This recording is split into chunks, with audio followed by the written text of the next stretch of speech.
We found old campers' belongings, but no campers. There's a reason I haven't been camping since last August. We were just four normal guys trying to escape our routine jobs for a few days.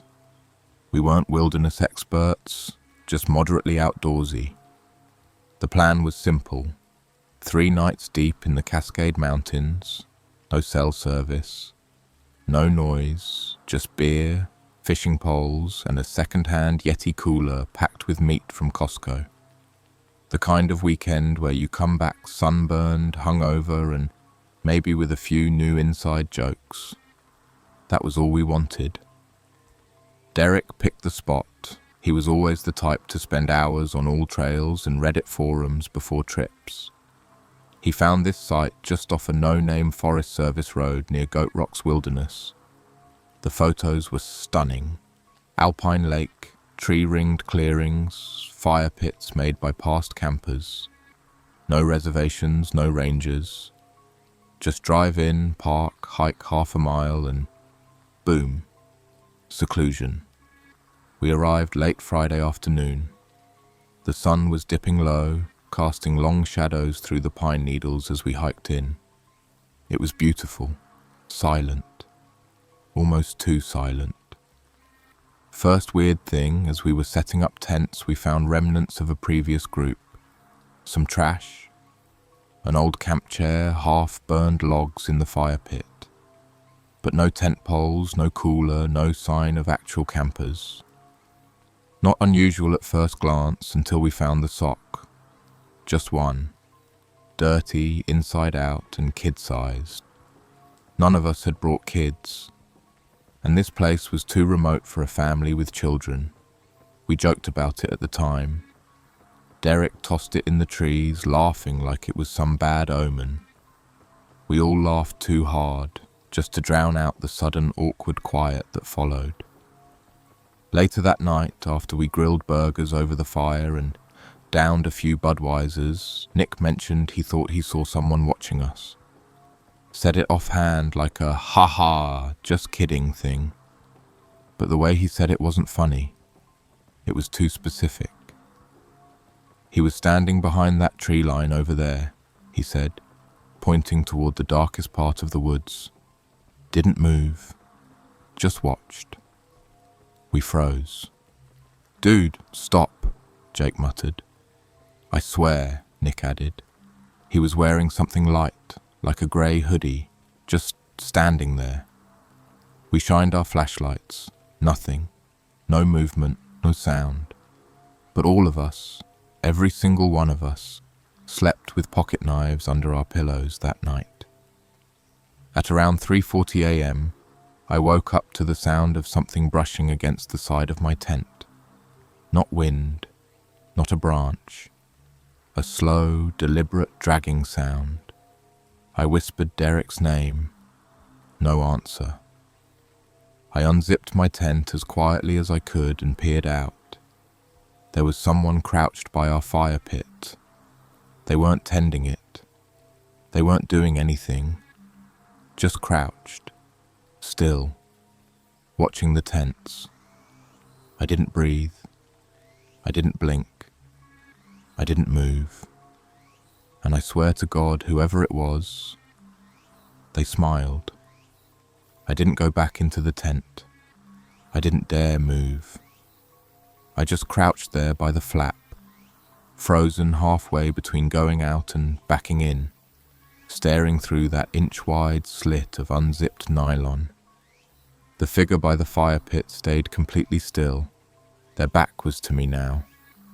But I still saw that faint movement, shoulders rocking gently like a slow laugh. Not loud, not theatrical, just this quiet, ugly little shaking like someone enjoying their own sick joke. I had this childish instinct to call out, to wake the others. But my throat locked up. My body wouldn't let me speak. Eventually I blinked, and when I looked back, they were gone. Just gone.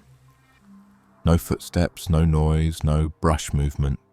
I sat there until the sky turned a pale, miserable grey. We We didn't talk about it the next morning. At breakfast, I scanned everyone's face. Jake looked pale and distracted, like he hadn't slept either.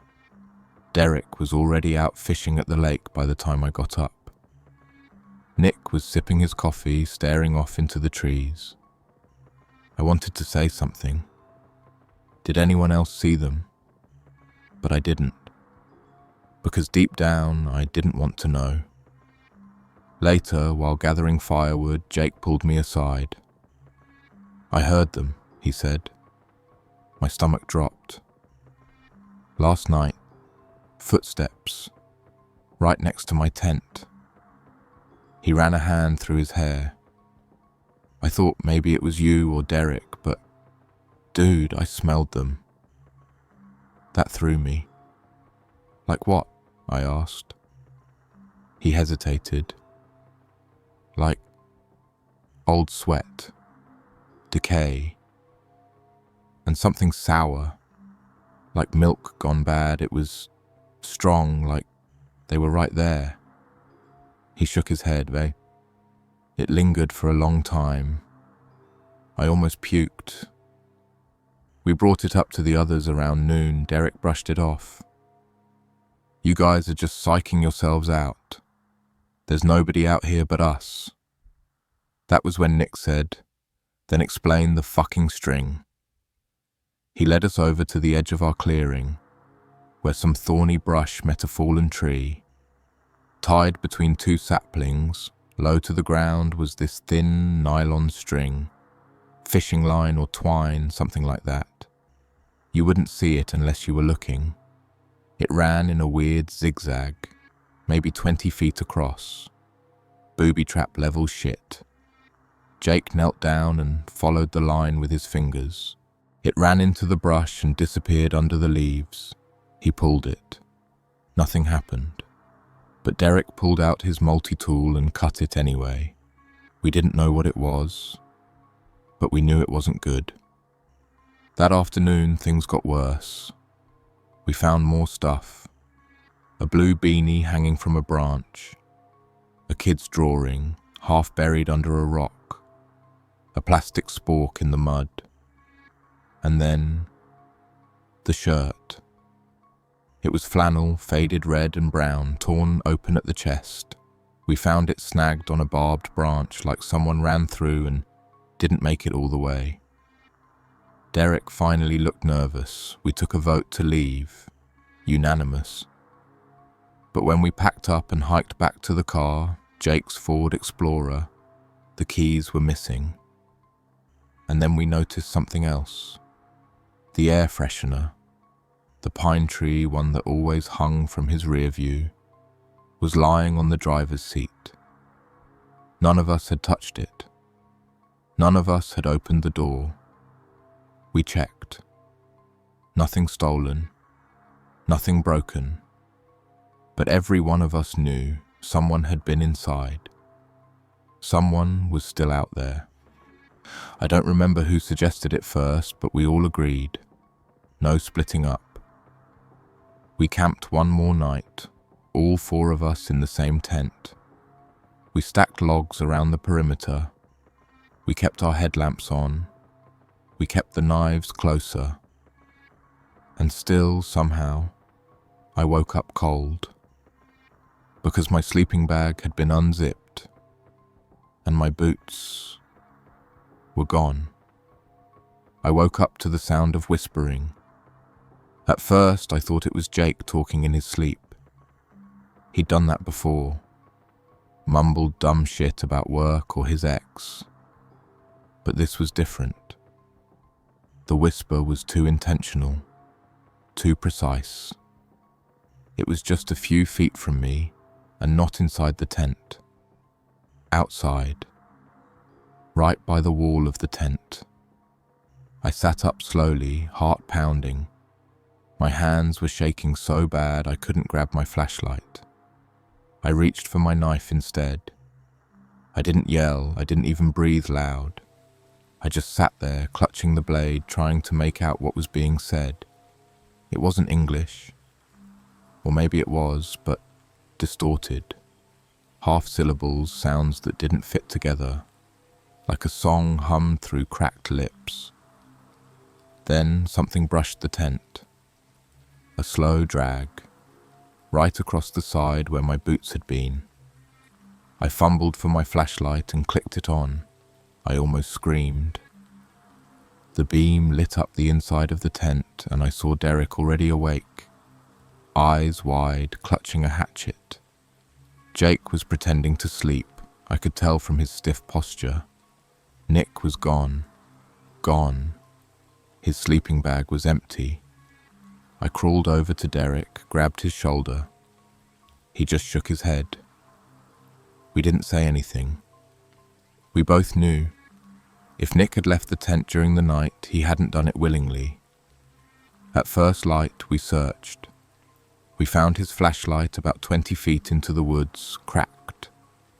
The lens was smeared with something dark, mud or maybe blood. His trail ended in a dry creek bed. The weird part? There were footprints, bare ones. Not Nick's hiking boots, not any of ours. Just bare feet, big one, calloused and wide, like they'd never worn shoes. We followed them for maybe 100 yards before they vanished, like whoever it was had just disappeared into the trees. Derek wanted to go back to the car, said we could hotwire it, break a window if we had to, something. Jake and I agreed. We packed fast, faster than I thought possible. I was zipping up my bag when I noticed something inside it. A note, folded and dirty, written in a child's scrawl. It just said, "Please don't leave me here. He's still hungry." I dropped it like it burned me. Jake found something too. A photograph. It was old and water damaged, maybe from the 90s. It showed a group of campers, 6 of them, 3 men, 2 women, and a kid, maybe 6 years old, all smiling, arms around each other, standing in front of a tent that looked way too familiar. The background. It was this campsite. We showed it to Derek. His face turned white. This is the exact spot.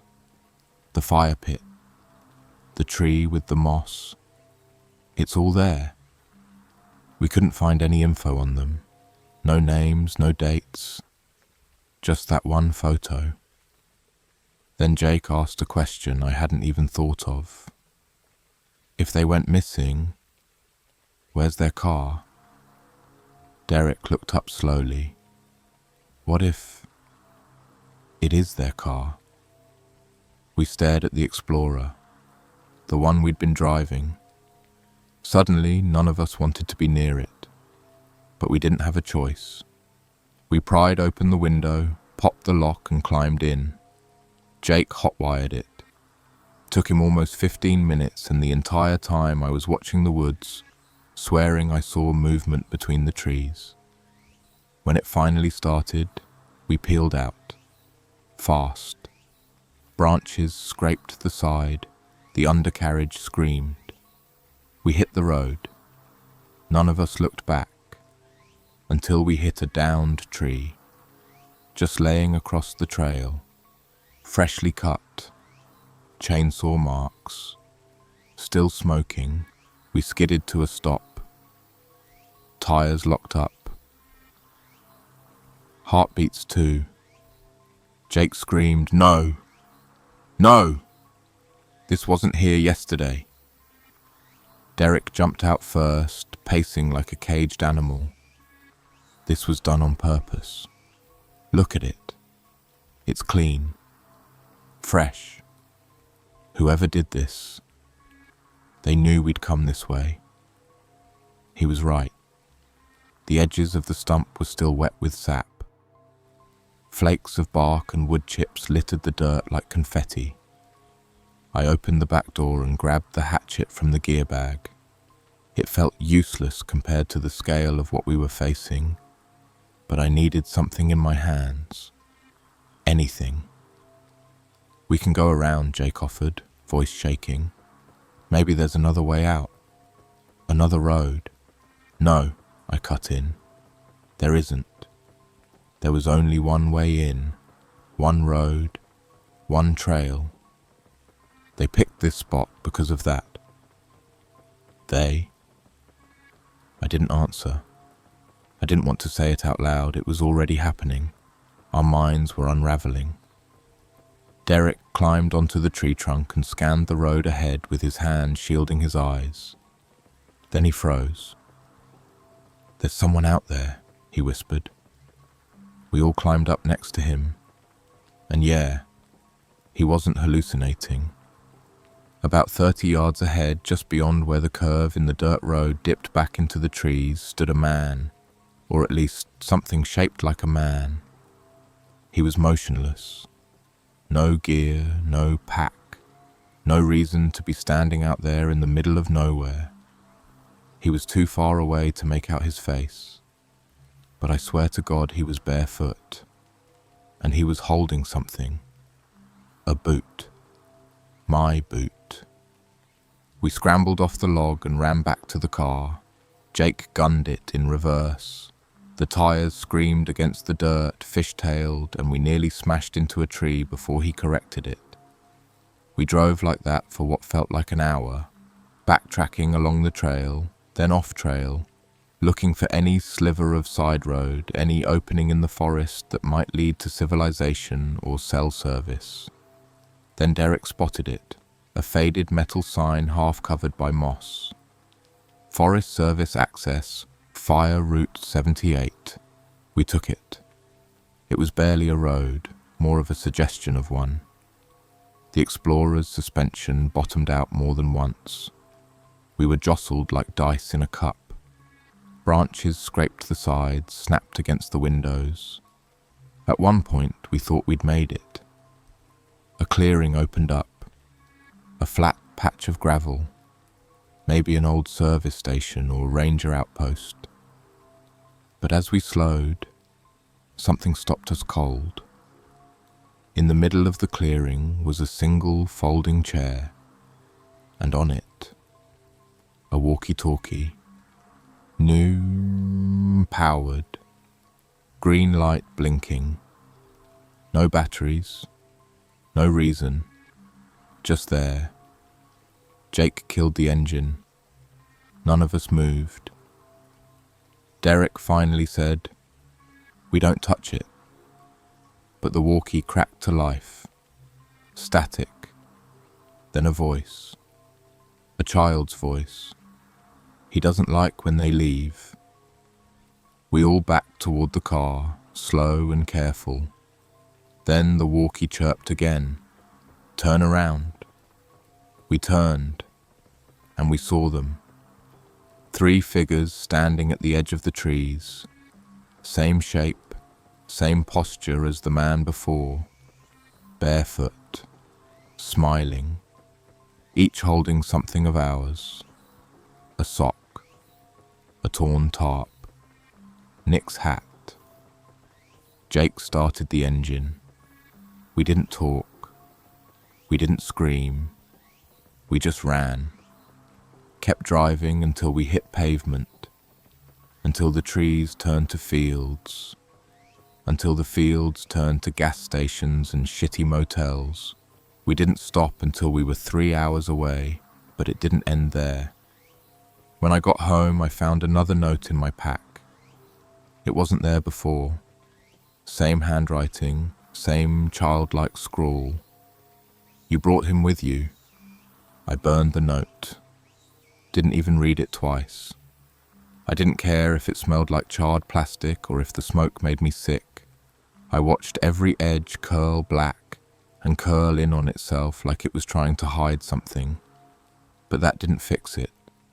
Something came back with me, not in a movie way, not like some creature from a woods-based horror flick crawling out of the shadows. This was subtler, realer, like paranoia that grew teeth. The first night home, I barely slept. Every creak of my apartment sounded off, like someone walking barefoot. Second night, I unplugged my fridge because the hum sounded too much like static. By the third night, I was sleeping in my bathtub with a knife under my chin and a headlamp strapped to my forehead. I wasn't the only one cracking. Jake called me 3 times in one night, all whispers and broken thoughts. "She's in the hall," he said. "She keeps knocking, but I don't have a peephole. What if it's—" Click.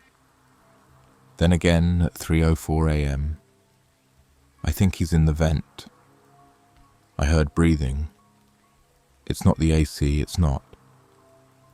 I tried calling Derek, but he didn't answer for 2 days. When he finally picked up, he sounded like someone else, like a guy who'd seen something too huge to fit in his skull. I saw Nick. "What?" I asked, standing dead still in my living room. "Just now. At the end of my driveway, he waved at me, man, he waved." "Are you sure it was him?" He didn't answer that. Then, after a long pause, "He wasn't wearing shoes." I drove out to see Jake the next day. I needed to look him in the eyes, needed to see that he was still him. But when I pulled up, I knew something was wrong. All the windows were covered with blankets. There were piles of fast food bags by the front door, and the doorknob had been taped over, like he was trying to block fingerprints. He let me in, but he didn't talk much. He just sat on the floor, staring at the TV that wasn't even on. "Have you seen him?" he asked after maybe 20 minutes of silence. I didn't need to ask who. "No. I think he's in the walls." Jake didn't blink. "He leaves notes, but only when I sleep." I didn't sleep there that night. When I got home, I found something on my kitchen table. A drawing. Crayon, childish. It showed 4 stick figures standing by a campfire. One was crossed out in red. Another one was drawn lying down. The other 2 were circled, labeled you and me. My hands shook so bad I couldn't hold my phone steady to take a photo. I ripped it up, flushed it, burned what didn't go down. Still didn't matter. The next morning, I found another one, taped to the bathroom mirror, same figures, but now only one was circled, just me. The others had X's over their heads. Then Derek went missing, gone from his apartment, dishes still in the sink, his phone left on the table, still open to Google Maps. They never found him. Jake and I talked less and less. I think he stopped trusting me. Hell, I stopped trusting myself. Sometimes I hear static in the walls, but I live alone. Sometimes I wake up barefoot.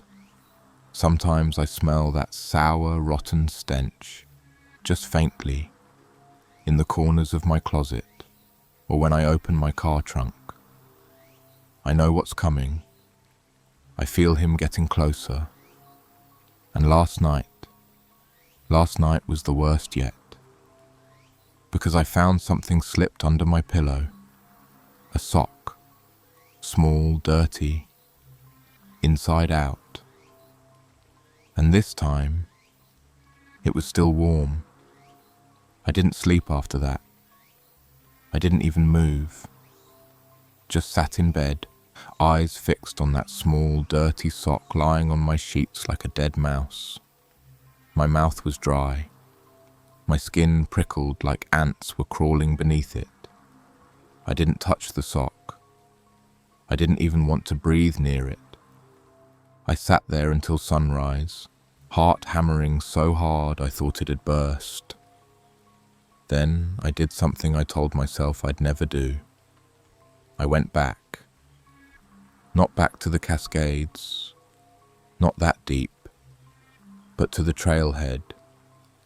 I needed to know. I needed to see that it was over. It wasn't.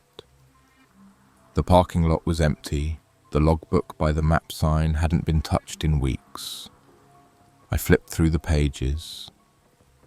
One entry stood out, written in childish block letters, half smeared. He still lives here. You brought him out, but he likes it better now. More rooms, more closets. I dropped the book. Every tree suddenly felt closer, every shadow deeper. I was about to turn back when I saw it. Something hanging from the trail sign.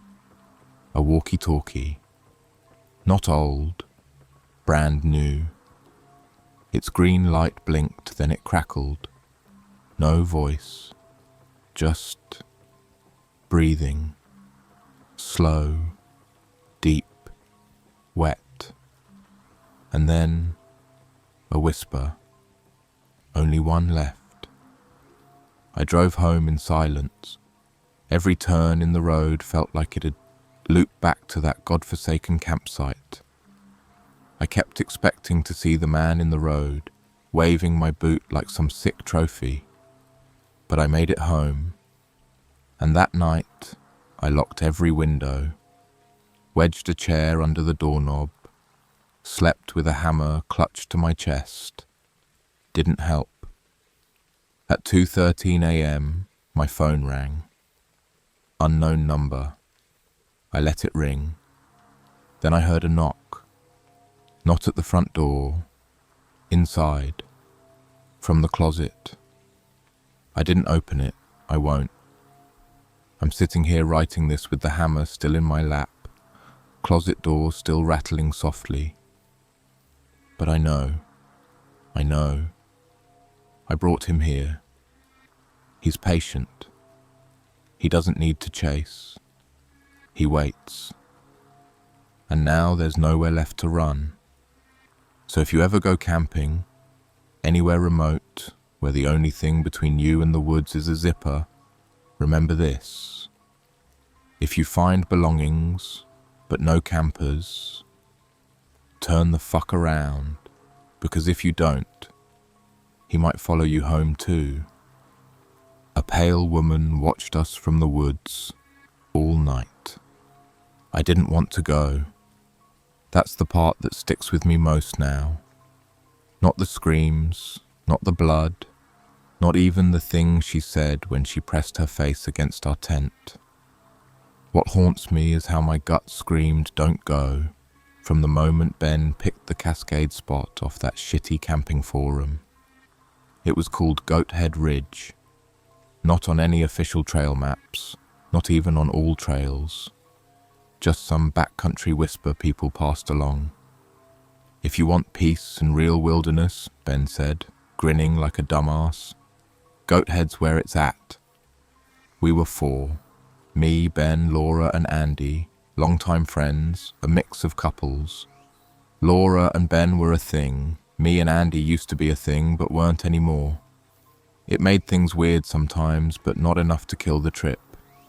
The plan was 3 nights in, no cell service, no nearby towns. We stocked up at a REI in Seattle, loaded up 2 Yeti coolers, and drove 4 hours out to the trailhead. I remember the parking area, just gravel, one rusted-out Ford, and a sun-bleached sign that said "Not maintained beyond this point. Enter at your own risk." We laughed at it. Stupid. The first 2 hours in were uneventful. Trees packed tight. The kind of quiet that makes you lower your voice without thinking. No birds, no wind, just boots on pine needles. About 3 miles in, Laura stopped. "Did you guys hear that?" We all froze. Andy tilted his head. "Hear what?" She shrugged. "Thought I heard, like breathing, or maybe a cough." Ben chuckled. "Bigfoot's out here wheezing in the woods." Nobody laughed. We moved on, faster now. No one said it, but something shifted after that. The sun felt weaker. We kept catching movement out the corners of our eyes. Little things, branches twitching when there was no wind. a glint between trunks. Once I turned around and swore I saw a figure standing on the trail behind us, but it was gone when I blinked. Then we found the fire pit, a small clearing, rock circle, black ash, and a crude log bench. Nothing weird except the coals were warm. We hadn't seen a soul all day. Ben poked them with a stick. Somebody camped here last night. Laura stared at the woods. Then where are they now? Andy looked nervous. Let's just set up here. And we did. 2 Costco tents side by side, a little too close to the trees. Dinner was cold ramen and jerky. Nobody talked much. Then night came. Around 11 p.m. I stepped away to pee. About 20 feet into the trees, I froze midstream. There was someone standing in our camp, pale, hair down past the shoulders. A woman, I think. She wasn't moving, just watching. I zipped up, barely breathing, crept back behind a trunk, watched her watching them. My flashlight was in the tent. I didn't dare yell. My mouth was full of cotton. She didn't move. I waited 5 minutes. 10. The cold was cutting into my spine and I was shaking from more than fear. When I finally built up the courage to return to camp, she was gone. I told Ben. He laughed like I was trying to prank him. Laura didn't laugh. Andy stared at me. What did she look like? I didn't answer, because I realized then she wasn't just watching. She was smiling. Nobody slept that night. We lay in those tents pretending. Ben snored loud like always. Fake, I think, trying to keep things normal. Laura barely moved. I heard Andy breathe like he was counting seconds. Me? I kept staring at the zipper. I had this gut-deep fear she'd unzip it slowly, millimeter by millimeter, and I'd just be paralyzed. Frozen. Or worse, not notice until she was halfway in. But nothing happened. When the sky finally went that pale indigo blue, I rolled out first. The forest was hushed, dew-soaked and cold enough to sting. I needed to prove to myself it had been a dream, a sleep-deprived illusion. But then I saw the footprints, bare, not boots, not even shoes. Human-shaped but thin, long, wide-set toes, like someone who'd walked barefoot for years. The prints circled both tents, sometimes looping twice, then vanished into the tree line. She'd walked around us, watched us, and that wasn't the worst part. Laura screamed. We ran to her tent. Her backpack was unzipped, not just opened, but like someone had carefully peeled it apart. Her underwear was gone. Her contacts. Her phone. She was shaking. I put them in the bag. I zipped it up myself. What the fuck? Ben looked pale now. Maybe an animal. An animal doesn't unzip bags and take only certain things, Andy snapped. We checked everything. My solar charger was missing. Ben's hunting knife, Andy's freaking socks, all gone. We searched the whole site. Nothing. I want to go, Laura said. Today, I don't care. But we couldn't. We were too deep in, at least 7 miles back. Cell service dropped 3 hours before we even parked. Ben looked at the map. We'd need to hike south to the basin, then west to hit the logging road. That's 16 miles, I said. He nodded. Yeah, but it's the only shot. Laura started crying. We agreed to leave at first light the next morning. Give us time to rest, eat, prep. But none of us really believed we'd sleep again. That afternoon we tried acting normal. Ate cold oatmeal, drank filtered creek water. We played a card game in the clearing. I tried to laugh, even joked about Instagramming our unplugged trip from hell. But Andy kept glancing into the woods, always the same direction. Around 5 p.m. he walked off with his hoodie pulled tight. Said he had to clear his head. He didn't come back. 30 minutes. An hour. We screamed his name. We followed his boot prints, but they cut through moss and vanished downhill. Then we saw something. Tied to a tree trunk with twine was a piece of dirty cloth, Andy's bandana. Wrapped around it was a small, smooth stone, black and polished. It had a red string through a hole in the center. "What the hell is this?" Ben muttered. I didn't answer. I was staring at the carvings, on the stone, on the bark behind it. Little scratch marks, triangles, eyes, circles with crosses through them. Ben reached out to grab the stone. "Don't touch it," I barked, louder than I meant.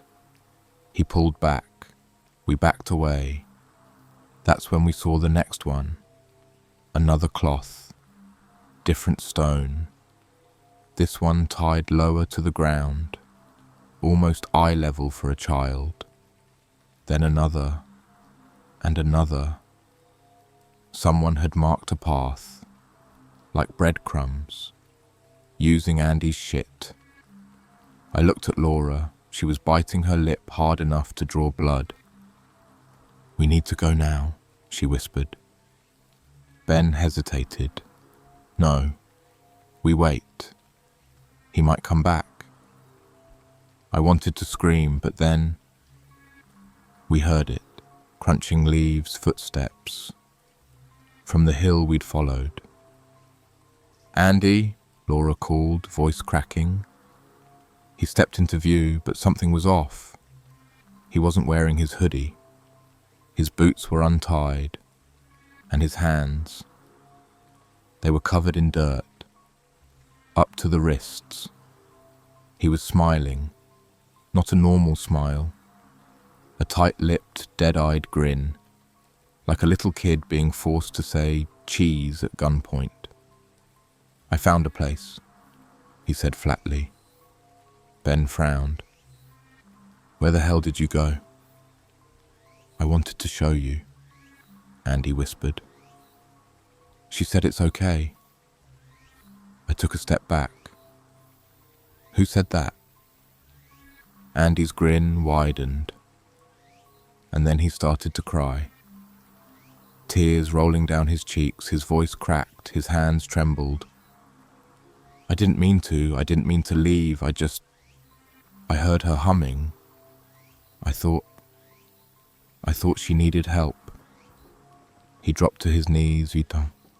"She's not wearing shoes, she's not blinking. I don't think she has eyelids." Laura screamed. Ben pulled his knife. I turned around and saw her. She was closer this time, standing between the trees, still smiling. I couldn't breathe. She was only 20, maybe 30 feet away, framed perfectly between two tall cedars. So still she might have been part of the forest, like she'd grown there. That face, pale, stretched, almost waxy. A human face that had forgotten how to be human. Her mouth was open, wide, too wide, and it just stayed that way, no breathing, no movement, just a gaping hole below eyes that didn't blink, didn't twitch. I could barely make out the whites, just black irises, too large. too still.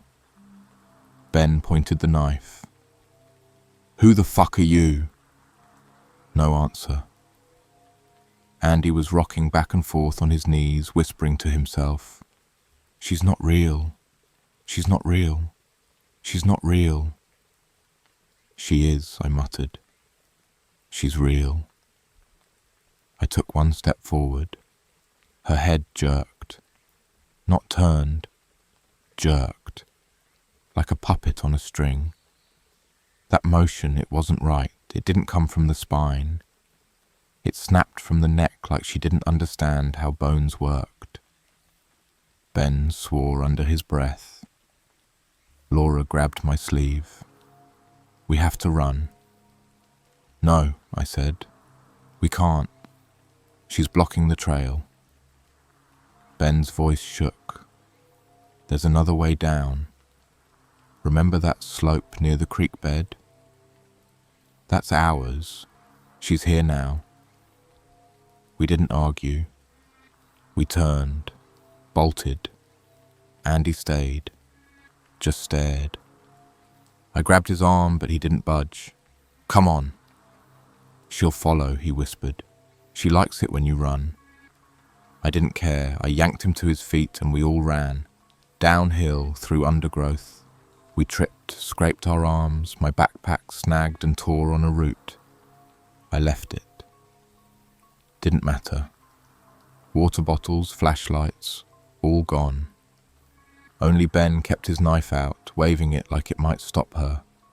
It was getting dark. Fast. No one said a word. Just breath and branches whipping at our faces.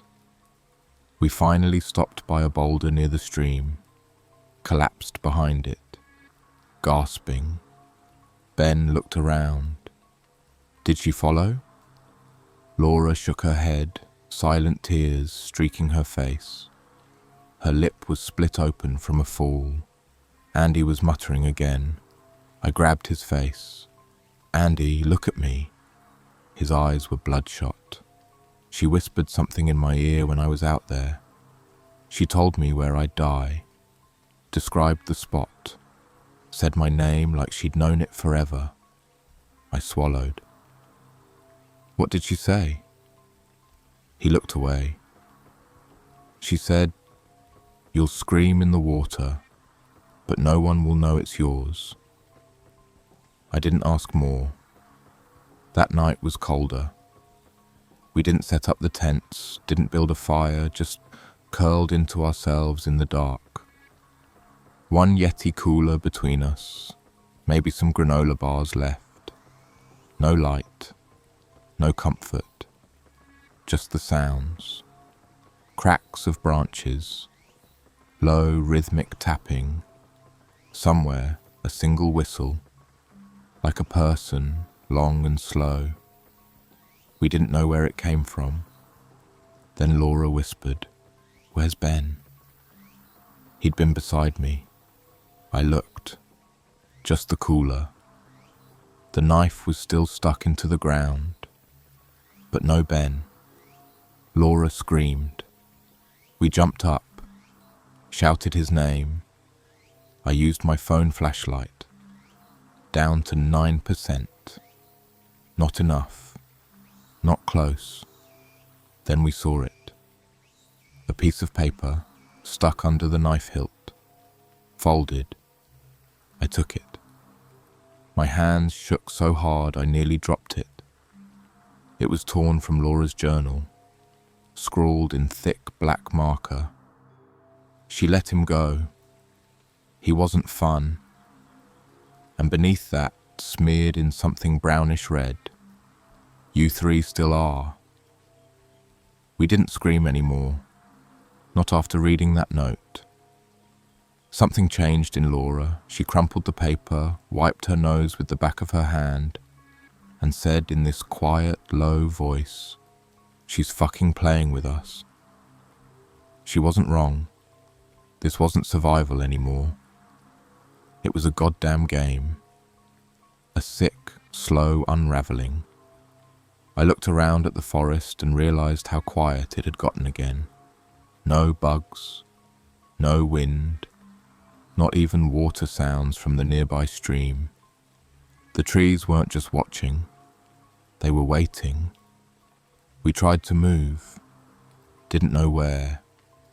We just walked, somewhere away from the note, away from the spot Ben vanished. Andy was limping now. He'd scraped his ankle when we fell earlier and it was swelling up, bad. "Leave me," he muttered, limping behind. "No," Laura said sharply.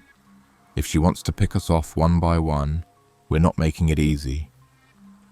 We stuck to deer trails, guessing directions based on moss and slope. At one point, I pulled out my phone, 3% battery, just enough for a flicker of GPS, nothing loaded, no signal, useless.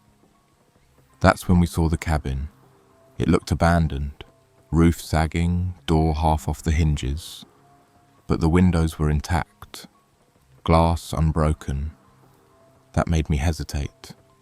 "Someone maintains this," I said. Andy laughed dryly. "Yeah, maybe her." Still, we went in. No lights, no electricity, just a cot in the corner, a cold stove, some jars on shelves. The dust was weirdly undisturbed, like someone came through every so often and cleaned just enough. There were chains on the inside of the door, thick, rusted. Laura slammed the door shut and locked every bolt. "We stay here tonight. If she's out there, I want walls between us." We didn't argue. We huddled up in a corner, took turns watching the windows. Nobody spoke. Around 2 a.m. the tapping started again. Tap, tap, tap. From the back wall, Andy started to cry, real quiet. That kind of hopeless crying you do when you've got nothing left in your body. "She's gonna come in," he whispered. Laura crawled to the cot, ripped off a metal leg. "Let her fucking try." Then we heard the door handle jiggle. Not violently, not like a break-in, just a soft twist, like someone outside trying different keys. My heart stopped. Andy got on his knees, covering his ears. "She's smiling again. I know she is." I crept to the peephole, and there she was, standing in the dark, closer than she'd ever been. This time I saw more. Her mouth wasn't just open, it was cut, like someone had taken a knife and slit each side just a bit too far. Her teeth were stained, her gums. God, they looked grey. And her hands were moving, not pounding, not scratching, just waving. Not at me, at Andy. That was when we made a plan. We knew we wouldn't survive another night out here. We had to run. First light, follow the sun, find anything. Another trail, a road, even a hunter's post. But before morning came, Andy did something insane. He unlocked the door. I woke up to the sound of the bolt sliding. I leapt up. "What are you doing?" "She called me," he mumbled, sleepwalking almost. "She said I could go now." I tackled him. Laura screamed. We dragged him back, locked the door, but it was too late. Outside, the footsteps started again, dozens of them, all around the cabin, like she wasn't alone. I don't know how many of them there were. At first, it was just footsteps circling the cabin in that slow, steady rhythm. Heavy ones, light ones, some dragging like one leg wasn't working right. Then came the whispers, not words, just breath sounds, like they were talking, but with no tongues, just low, wet syllables that didn't make sense. that made your skin crawl. Laura grabbed the stove poker and stood by the window. Her eyes were wild. Andy was curled up in a fetal position by the cot, whispering. She brought them from the trail. They were watching us since the first night. She said they were hungry. I tried to shut him up, but he just kept whispering, over and over. They were hungry. They were hungry. They were hungry. Then the tapping started again. Not from one place, all around, like fingers drumming on glass, nails on wood, and something sharp sliding down the door, like a knife being traced across it slowly, lovingly. Laura screamed and swung at the window with the poker. Glass shattered. Cold air rushed in, but no one reached through. We were bait. That much was clear. They wanted us scared. They wanted us to break. I grabbed Laura. We run. First light, no matter what. She nodded. If we live to see light. Hours passed. I must have blacked out at some point. Came to with the sun bleeding faintly through the clouds. The woods were quiet again. Too quiet. The front door was open, just wide enough to show the dirt path outside. Andy was gone. Laura was already at the doorway, holding the poker with white knuckles. He's not coming back, she said without looking at me. There was no blood, no struggle, just one thing left in the doorway. His goddamn tongue, laid out like a worm, still warm, still twitching. I dry heaved in the bushes while Laura just stood there. Didn't even blink. Let's move, she finally said. We ran, no gear, no food, just the clothes on our backs and Laura gripping that poker like a warhammer.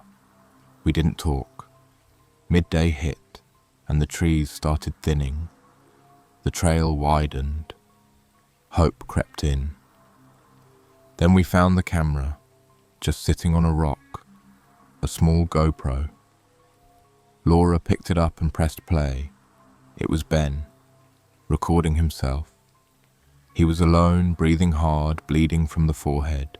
The timestamp showed it was recorded only a few hours before. She let me go, he whispered. She said if I told my story I could leave. But she lied.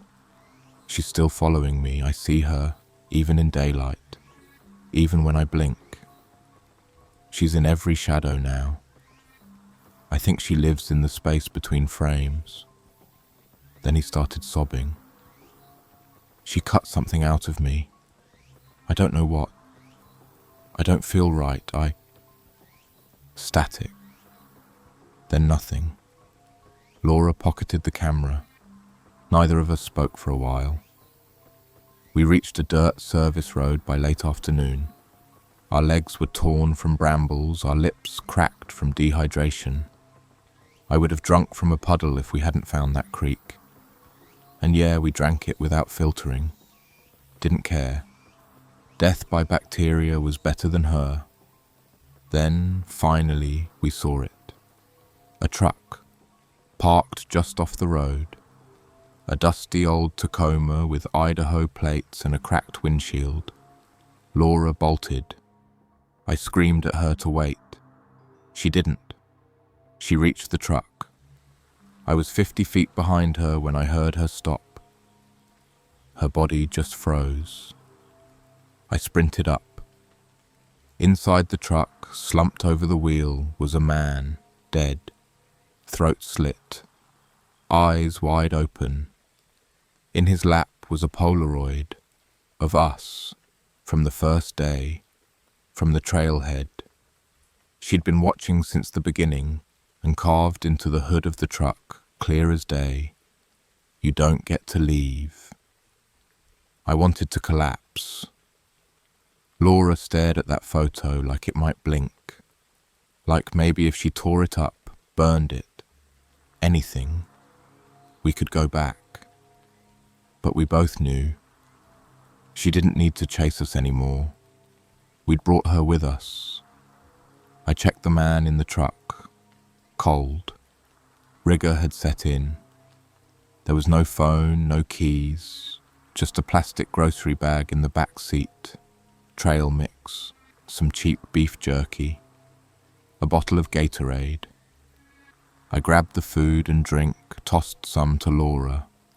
She didn't even blink. I didn't push. We sat on the edge of the road and ate in silence like two war vets sharing a cigarette after a bombing. I kept glancing over my shoulder, expecting her face to peek out from behind a tree. But the woods stayed still until dusk. The first sound was the click of a Polaroid camera, then a soft hum. Not words, just this eerie, childlike melody. Notes that didn't make sense but looped in a pattern that burned into your skull. Laura stood up. Poker gripped again. She was shaking, and I knew it wasn't from cold. "She's close," she whispered. I felt it too. That heaviness, like the air got thicker, like we were breathing through cloth. Then the shadows began to move. At first, just little shivers in the tree line, then arms, then heads. At least 6 of them, maybe more, all watching, all smiling, her followers, her pets, the things that used to be people. I saw Andy's hoodie on one of them, barefoot, twisted ankles, joints that didn't bend right. I backed toward the truck. "We can get inside, lock it, wait it out." Laura didn't move.